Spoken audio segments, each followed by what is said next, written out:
Good morning, good afternoon, good evening around the world. My name is Doug Brunke. I'm the founder and CEO of Global Chamber. Thank you for joining us today. And Alan, I see your face for some reason, so that's great. It's great to see you. I'm glad you're able to attend today. I think that's probably because you are someone, and Mila, if you could help with the event, that would be awesome. Let's Thank you for joining because one of the things that is going to be really important in this conversation today is the connection between France and Africa and the significance of what the upcoming event means for both the country of France and across Africa and the country of Kenya and all 54 countries of Africa. Today, we're spotlighting and celebrating the fact that there is trade between France and Africa. And we're also celebrating the opportunity that Africa brings not just to the people of Africa and the investors in Africa, but for investors and leaders and traders all over the world that see and should see Africa as a spectacular opportunity. We've been talking about that for decades, and we've been always saying, it's going to happen. It's going to happen. And as someone who's been living in Phoenix for the last 15 plus years, similarly, when I started Global Chamber, I thought, this place has potential. This is like, yeah, it's a desert, but it's going to really grow if we can figure out what to do here. And, now it's home of the largest foreign direct investment in the United States history with TSMC in the semiconductor industry. Things change. What's happening in Africa is that things are changing. Technology has changed. The ability to leapfrog into the future without having all of the baggage of the past is a huge advantage for Africa. So we have two key speakers today, and we'll be doing a roundtable as well.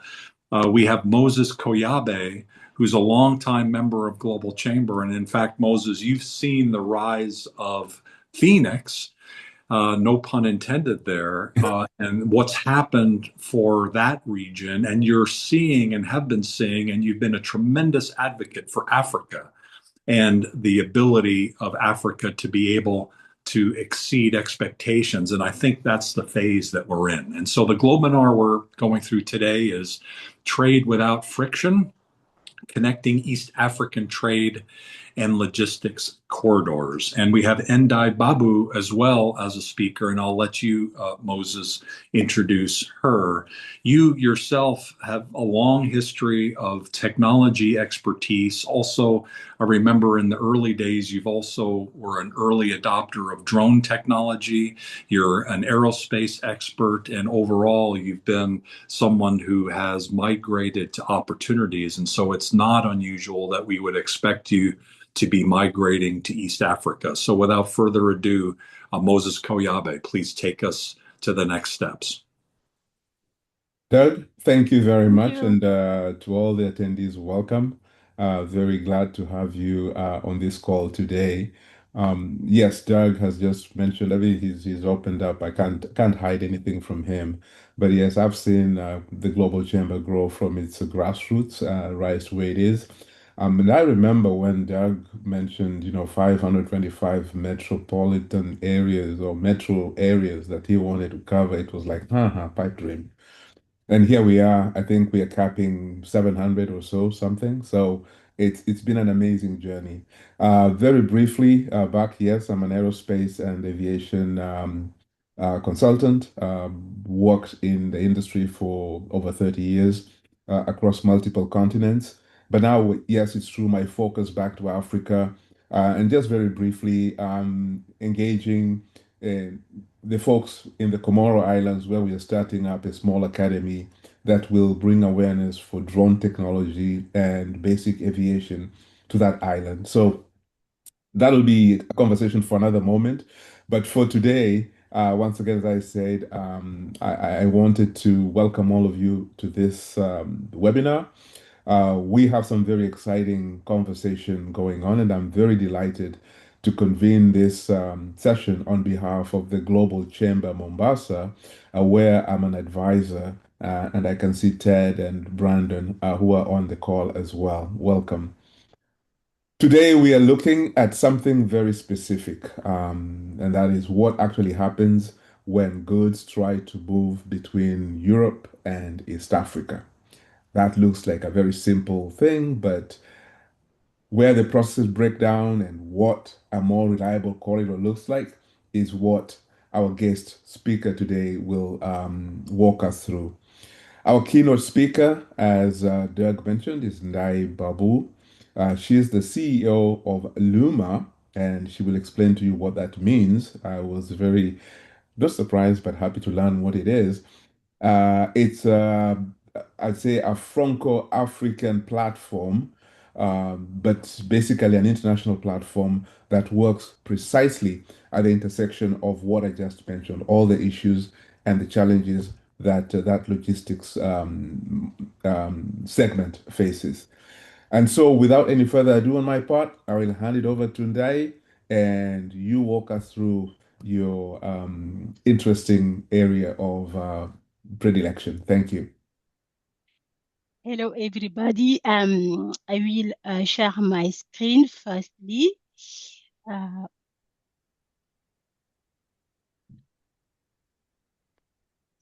meant just to share our screen and we start. Okay. I will share my presentation now. It's okay for everyone. Yes, we can see your screen. Okay. Thank you, Moses. Thank you, Doug, and thank you, everybody, and the Global Chamber Mombasa for taking time to meet with me today. Dai Babu, the founder of Luma Africa platforms and CEO of Luma. I'm so happy to be here with you today. It is a big challenge for me because it is one first webinar in English because I'm Francophone naturally. Firstly, I will introduce myself. I am an engineer by training in telecommunication. I spent about more 10 years working at Orange France in technical direction. Over time, I realized that logistics is a major challenge for economic development in Africa. Many operations are still complex, fragment and not fully optimized, actually. And I strongly believe that technology and digitalization are a key of improving logistics performance on the continent Africa.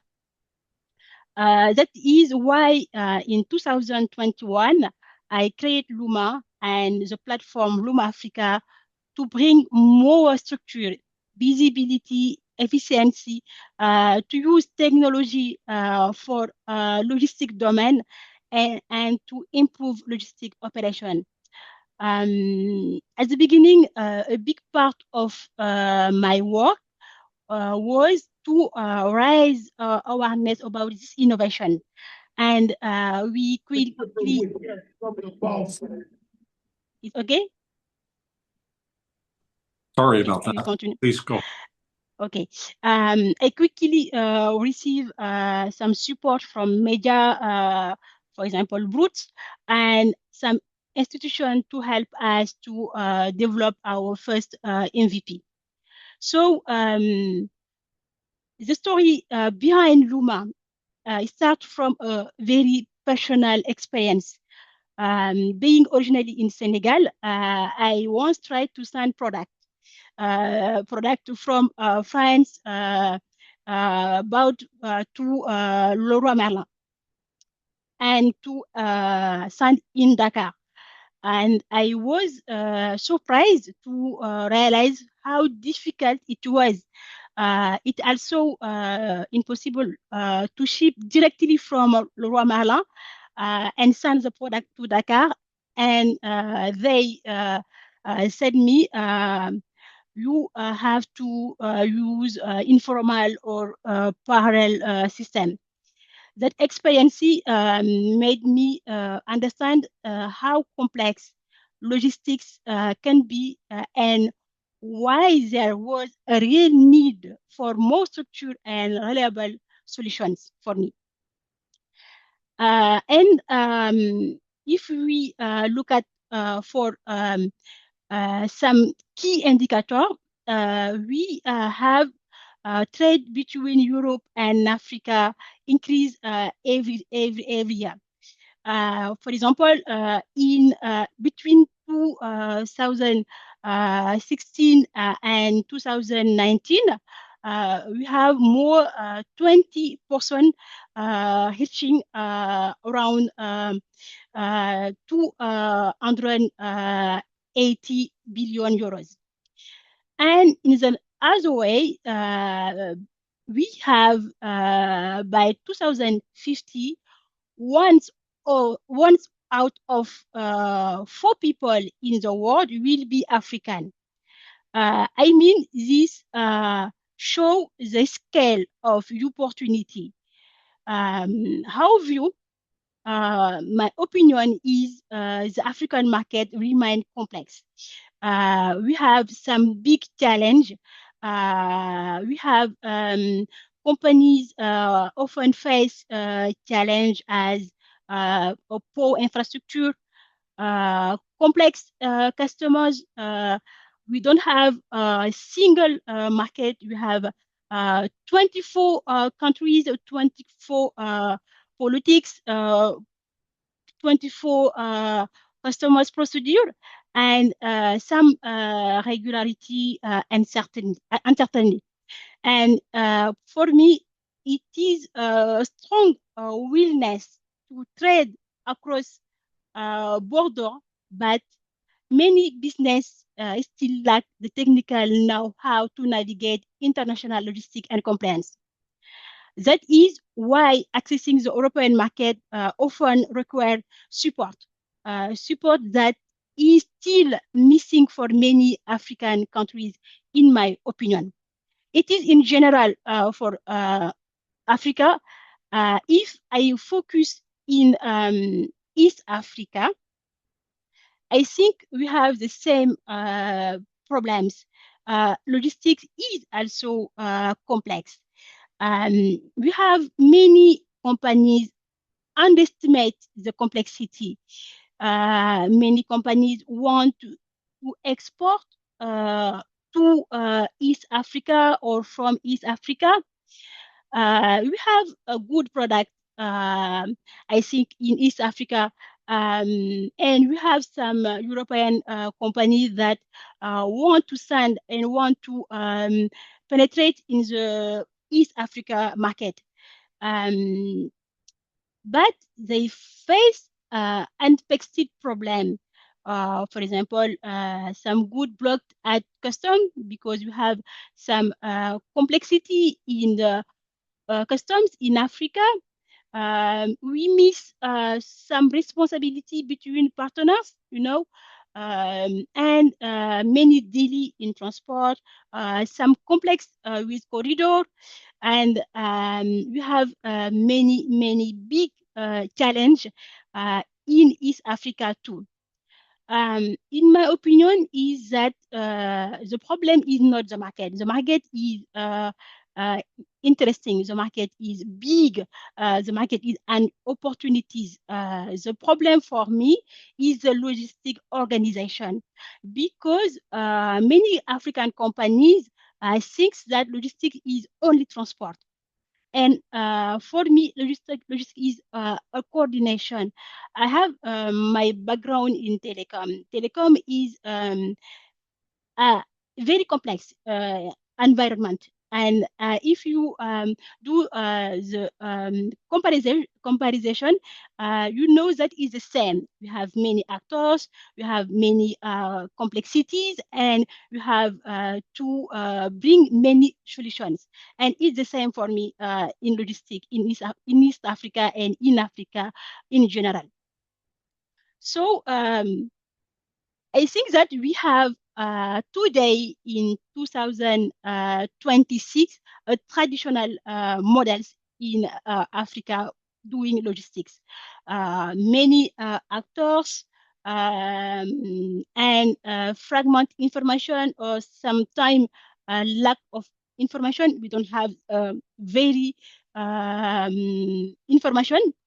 We don't have the responsibility between partners is not clear sometimes, and delay and complexity in corridor.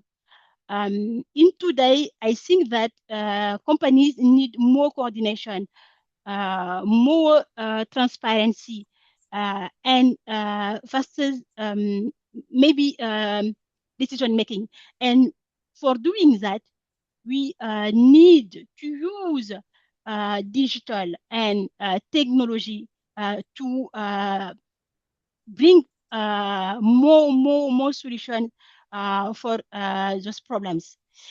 And I think we need firstly by using digitalization, by using data-driven logistic, we need one system that allow to centralize information. I mean, and we need also to track in real time the expedition. It's very important to have visibility. And actually, we have many documents in expedition before, during, after. I think it is very important for an exporter or an importer to have a document centralized in one system. We have to change mind to improve decision making, and we have to increase transparency and trust with partners. It is, I think, that we have to do to bring a solution and to improve the logistics domain in East Africa and in general in Africa. For me, the first one is to have a clear definition of responsibility. Somebody want to export or import, but they don't know what is an Incoterm. What Incoterm I have to use for my expedition. It is very important to know about this. The second one is how to plan my logistics, how to structure my logistics before shipment. We have many works to anticipate risk, and logistics is always risk for me. We have to identify the risk. We have to put reduction risk, and it is very important that exporter or importer have this notion. Actually, we can use technology to have real-time operational visibility, and I think that it is important to develop some solution to permit to have the visibility. And logistics is strong if we have a big and good coordination between partners. We have to give good information for your expedition in your transitor. And it is important to have this mindset at the beginning of your project and to deal with uh, a good partners, because we have some partners that don't know the customs processes or in East Africa, but it have a good notion of West Africa, but not East Africa. So you have to identify what partners is better for me in this side of Africa. And it is our vision of Luma. My vision is to build a connect logistics ecosystem by using technology, by using digitalization, is to connect actors of logistics between Europe and Africa. It is to make sustainable and efficient operations.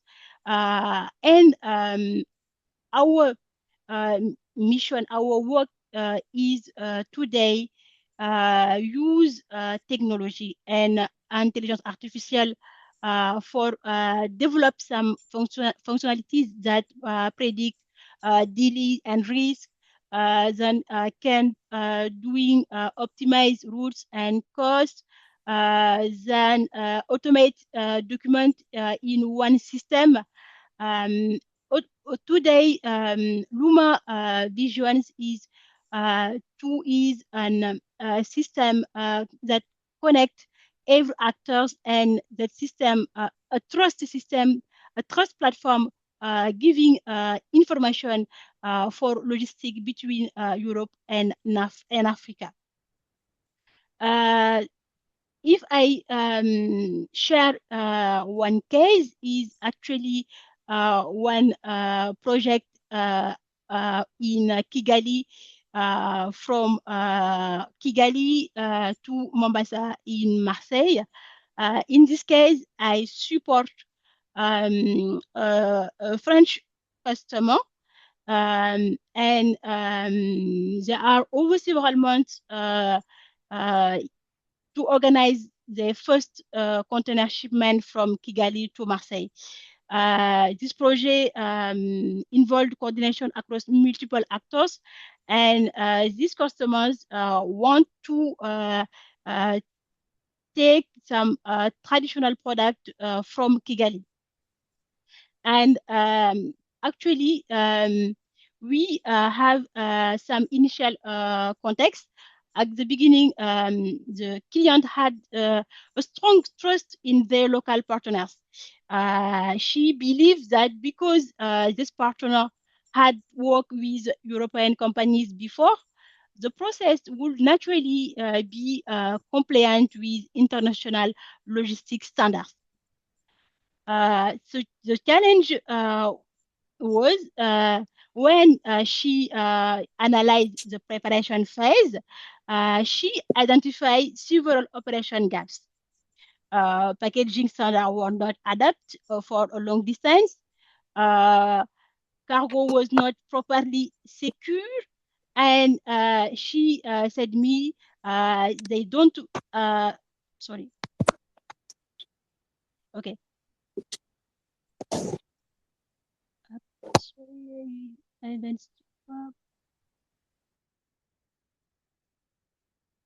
I just give the okay. It's okay. And many challenge will be for this project, as I said. And the turning point was when she client attends the packaging section in person. They immediately realized that the process was not aligned with export requirement, and that risk were higher than expected. And for that, she wrote me an email yesterday, and shipment could have faced serious consequences, including damaged goods, customer delay, insurance claim, and she said to the client that we have to give some instruction before the expedition, because you are identify the problems, and I think that you have to do to give many instructions before the royal expedition. And solution that I propose this client is to supervise the expedition and to give a standard of packaging and coordinate all stakeholders to ensure operational compliance. It's that I said to my customers. So in this project, firstly, we have identified the risk management partner, and we have giving operational coordination, and the value we provide or want before the transportation, and we act a risk management partner, ensuring that the shipment moves from uncertainty to control. So if I share the key lesson from this case is simple. Logistics is not only about moving goods. It's about anticipating risk, preparing operations, and protecting value. And actually, I think that we have many opportunities. In East Africa, we have a major opportunity, but success requires a structure. Demand is growing, infrastructure is improving, and we have a regional integration in progressing. It is a good thing, actually, but success in this market require to have tools, to have an intelligent tools, to have an digitalization, to have an intelligence artificial that help us to resolve many problems that I talk about. Company that invest for me in organized, transparent logistics will have a strong advantage for me. So just to give a meaning of Luma, Luma is a Senegalese word and means quickly market in Senegal for the supply of both urban and rural population. Maybe you have the kind of market in East Africa, but it is a common market in in many countries in Africa. So we have also an impact of sustainable development goals. The number 8 is to work in decent work and economic growth. The number 9 is to give an innovation and improve infrastructure. It is that we have in our vision. And the number 12 is responsible customers and production. And it is in our mission, it is in our vision in Luma. So at the end of my intervention, and I would like to thank you very much for your attention, and I look forward to your question. Luma is an improving, seamless, secure, and sustainable trade between Europe and Africa.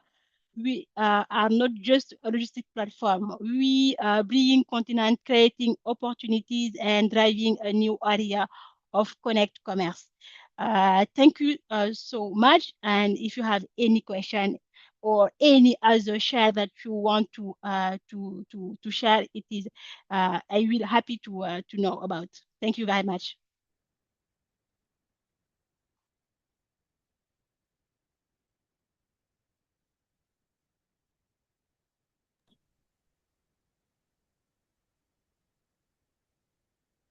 On t'entend pas, je crois. What, Moses, your what are your thoughts, Moses? Oh, Okay. sorry. I was off rambling again and I forgot to unmute myself. I'm very sorry about that. I wanted first of all to thank Ndai for the presentation and sharing her information and knowledge of the Europe, Africa, and the logistic market space as she has presented it.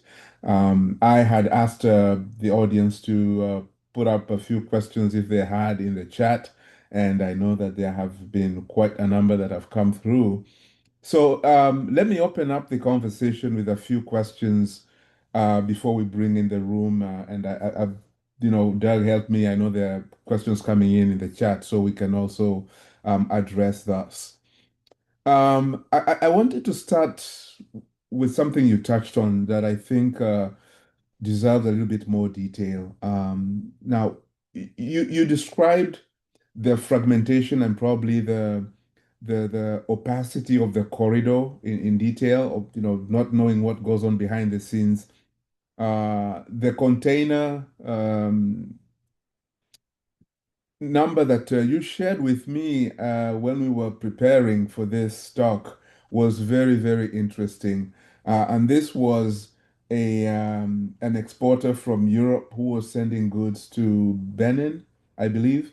And this was stuck in at the port in Europe for something very, very weird. And I just wanted you to explain that to the audience, showing that sometimes it's not even the goods themselves that are the issue, and that how that plays back into the Luma contribution that we're talking about here.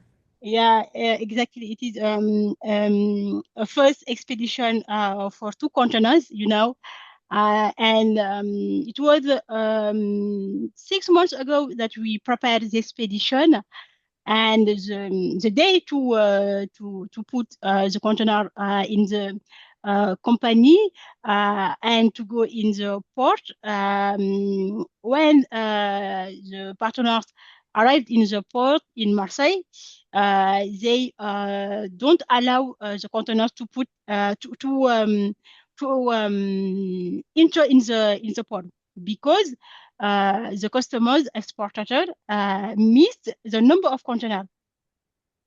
For this exporter, it's not very important to have the number in the container, and we have a big problem at this moment.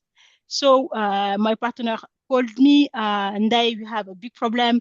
We don't have permission to enter in the port. What we can do? So we have a discussion with my partner, and my partner said me I can put the container near of the port with my local in Marseille, not to send it again to the exporter because it is very expensive if we send again the container. And we called the exporter and we explained the situations, and we asked him to give us company and the contacts that provide the container. And we called this company and we demand of the company to send us in in one day, maybe 1 or 2 days, the number of containers. And we have received the number of the containers, and you have some prestation, some actors who had ability to put the number of containers regularly, and we put it in the container, and we give the container in the port, and it is just for some days delay. The container put it give in the what? I don't know if it is clear for me. Maybe if you want. No, but I believe that it's what you bring up is the fact that the shipment was blocked for a very simple I'd call it numbering of a container, whereas everything else was all set to go. And that's the kind of situation that exporters, importers face when they're going through this journey, and where Luma can actually play a part. Um, Now, I picked up a question here that came up, which I think is also important and follows up what we just talked about here. Is how does Luma, let me see, here we go. So could you explain how Luma predicts potential delays in logistics processes? Because that's one of the big issues that exporters and importers face is the unpredictability in the shipment process or in the transit process. How do you help predict that? Actually, in our platform, we can ask online quotation one demand, and you have many quotation for our partners. And I have only interface with this exporter or importer, and we give a real-time information at the beginning. Just for example, you have some support during only the project management, just to give some information. For example, you have to it's better to have a Marseille or in the port of another port, just to select one port is better for your expedition. I can do that before to doing expedition. And if you have your expedition, you have your quotation. You can compare your quotation because you have one, two, three quotation according the expedition, and you can select you the better of quotation. And if you select a quotation, we give you many information about the daily, the date by email at the beginning before the booking, when you booked, and when we have to doing expedition now. During your expedition, you receive, for example, an email to say you have already the custom validation, and you have the date um, of depart of your shipment, and how time that will take. And during every time, you have an email that inform you how your expedition advance. And at the end, you have an email to have if it is okay for you, or if you have many other thing that you can share. Wonderful. A question from Golo, and that's a very important one. Uh, Operating from Europe to Africa, currencies, euros, French CFAs, Kenyan shillings, US dollars, dinars, you name it. But at the end of the day, payment still remains to be one of the most significant items in any transaction. So, what are you observing on the ground regarding cross-border payments for goods, and what are the challenges there, and how are you mitigating or helping your clients process that? Yeah, exactly. I agree with that. Because actually, in Room Africa, we don't have um, an solution for the payment. Um, Actually, in our platform, the payment it is between exporter or importer and transitor, and it's real problems because in Africa we have some solution not efficient for the trade and international trade. I think that we have some startup that can collaborate, to give some solution focus for payment. Sometimes I receive an demand of collaboration for these items. So actually, I don't have time to focus on this domain, But I think we will do some investigation in this domain and to decide fix it, how to fix these problems, But it is a real problem, and now I don't have a solution actually. Okay, thank you very much.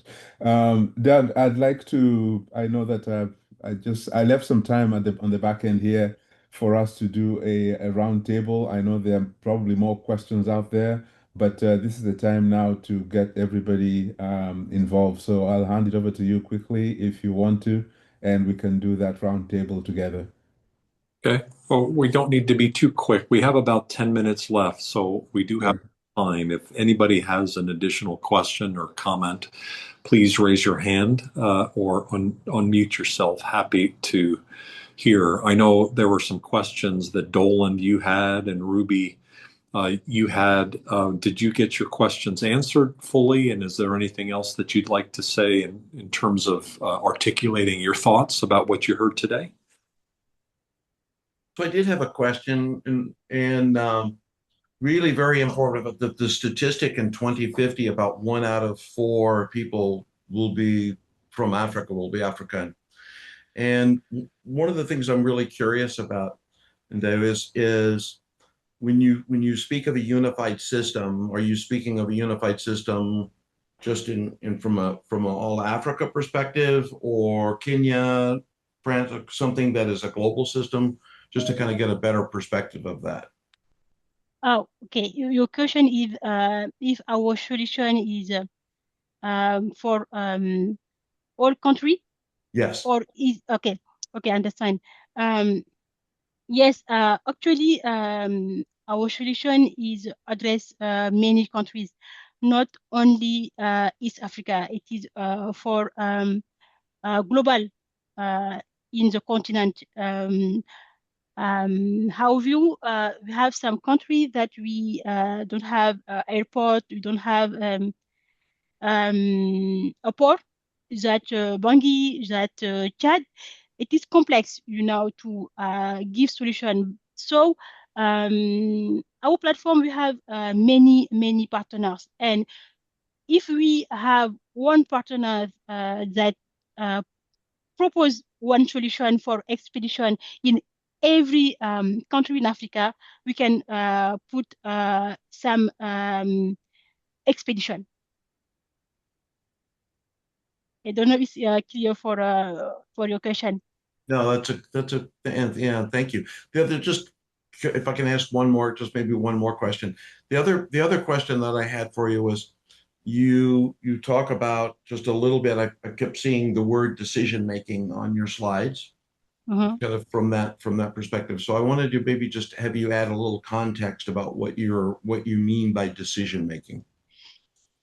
I think that this items is, for example, African companies that want to export in Europe or in America. I think that we those people don't have a real decision, because for me, export project from Africa is an investment, and sometimes you think that I will try. They don't have. It is mandatory to put energy and to look at for information, and maybe some support. For example, in Luma, we support the agro domain for export from Africa to Europe, because we have a regulation, we have a norms, we have certification. It is very complex. Thank you.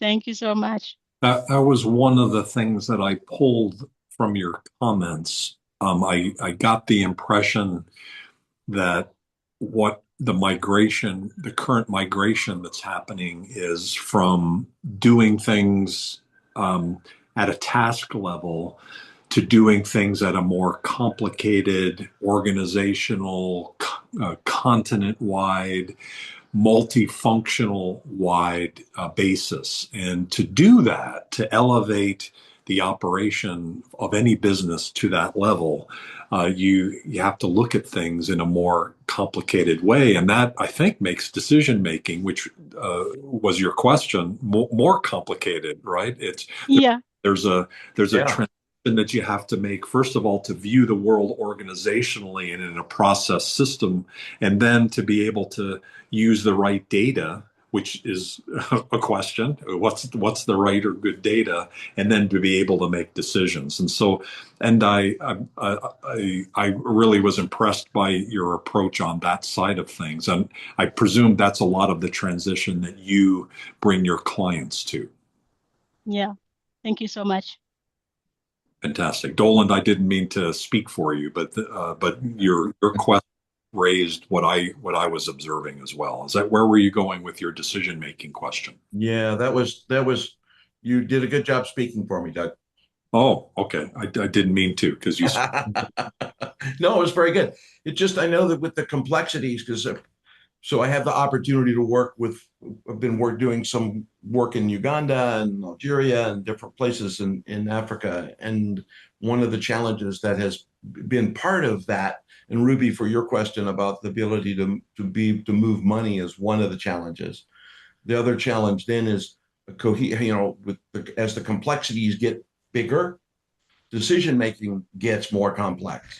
Exactly. And then I agree with you. how do you simplify that decision making process and put the process underneath that? So thank you anyway. So thank you. I think that for me, in Africa, the decision making is very important, more than in Europe, and we have to doing many resources for this one. And it is for example easier to export to Africa from Europe because we don't have some single market. But if you want to export from Africa in Europe, it is very complicated because you have some regulation.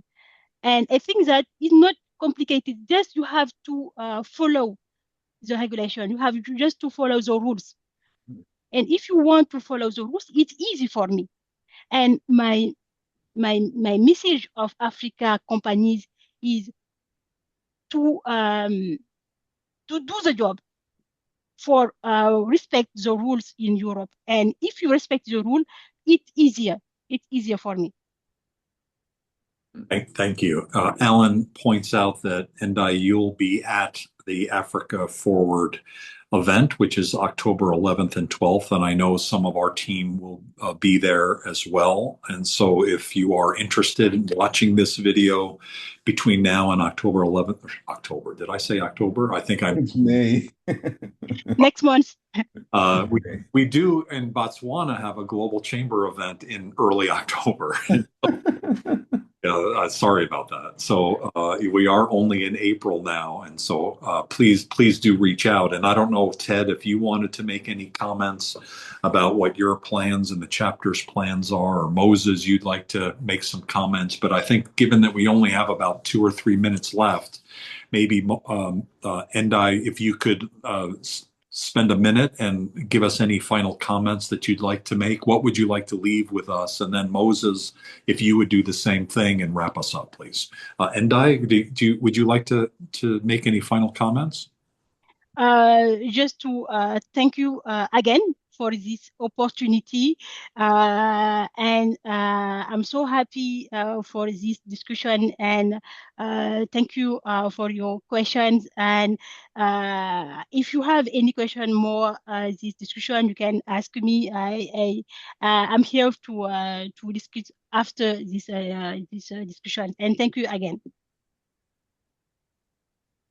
Wonderful. Thank you for sharing today. It's an amazing time in the world, good and bad, but all we're talking about is good here, and definitely please engage along the way. Moses, what would you like to say in conclusion? And what would you like to leave with us?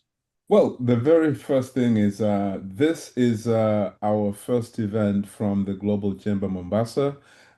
We didn't hit it low. We went far. We went to Europe, and so we are connecting Europe to Africa, to East Africa, which to us is phenomenal. At a very great time ahead of the Nairobi summit, which beyond the attendees and you'll have the French president, you'll have the British Prime Minister, you'll have the Indian Prime Minister. So it's going to be a very huge event. And I encourage each of you not to leave the conversation here. If there's a partnership to explore a corridor question or pursuit or an introduction that could have moved business forward, I know between Ghana, East Africa, Utah, there's been a lot of back and forth. Please, the time to act is now. So I hope today's discussion has shown that this is not only about logistics, but connections, market access, and practical collaboration. I thank all of you once again, and we look forward to continuing the dialogue in the weeks ahead. And please, drop a comment, come back, visit. I know there are lots of events on the Global Chamber calendar. Don't hesitate. As you can see, we are here to become global. So let's go, Globies. Thanks, Doug. Thank you so much, Moses.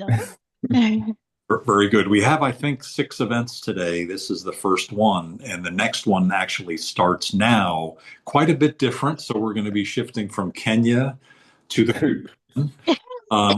So if you'd like to get your Jamaican jerk chicken vibe, and your certainly there is an Africa connection with what's going on in the Caribbean, and so I encourage you to jump into the Caribbean, and really we encourage you to jump into the world. The world is a scary place, okay? It is very scary. And it's always scary because there's different cultures, and that can be frightening, and people look different and they celebrate different. But those of us that are globies recognize that that's kind of cool. In fact, we love that. We love that we're all different. We love that there's a common thread between all of us around the world, and we have the ability to have an impact in a positive way.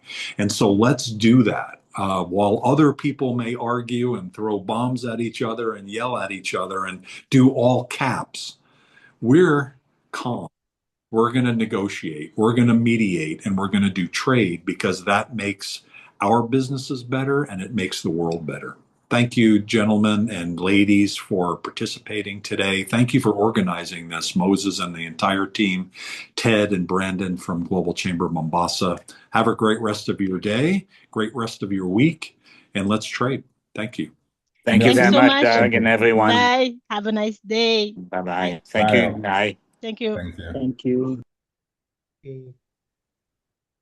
Great job, Moses. Oh, thanks. That was great. I appreciate that. We'll do more. Thank you. Thank you. Thanks, Moses, for putting this together, and Doug for the opportunity. Everybody, it's always a pleasure. Thank you very much. Great job. Thanks. So we start.